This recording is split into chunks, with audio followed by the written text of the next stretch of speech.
Welcome House provides a welcoming environment. Welcome House has been welcoming clients with developmental disabilities for 40 years, growing from one house to now serving more than 150 clients in more than 30 homes with more than 300 staff. And it all started with the vision by one determined family, the Stoidles, parents Bill and Rosalie, and Aunt Gertrude. In 1972, they were looking at their son living at home with them with no place to go. But it took them from 1972 until 1981 to open their very first group home. Every community that they went to turned them away. Every place that they went said, "We don't want you." They built it in 1981, and shortly after they built that home, both Mr. and Mrs. Stoidle passed away, never getting a chance to see their son actually move into it. It is a Cheesecake Factory. You want to go to the Cheesecake Factory? Okay. Okay. My brother Scott is my fraternal twin brother. He's 13 minutes older than I am, and he has Down syndrome. And he was attending the Rocky River Adult Activity Center during the day, and he lived with my mom at the time.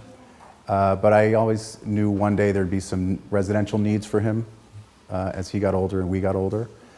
You know, we put up his posters and some photographs.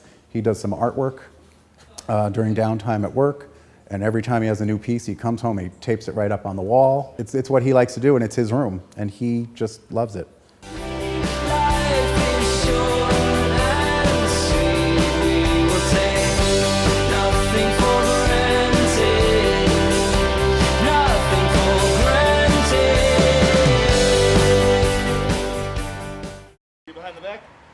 I think the staff are about the most dedicated group of people that I've ever worked with.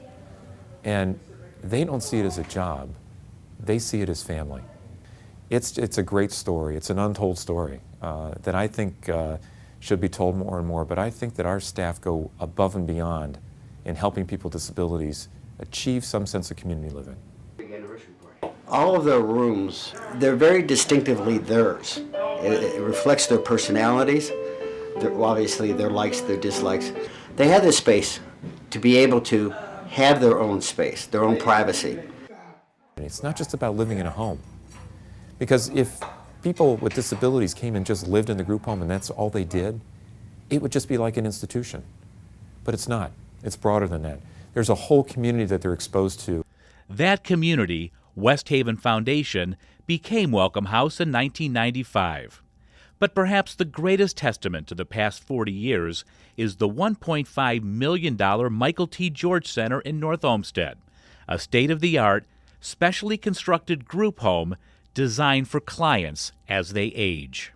We found about 10 years ago that people with developmental disabilities were aging much more rapidly than the rest of the population.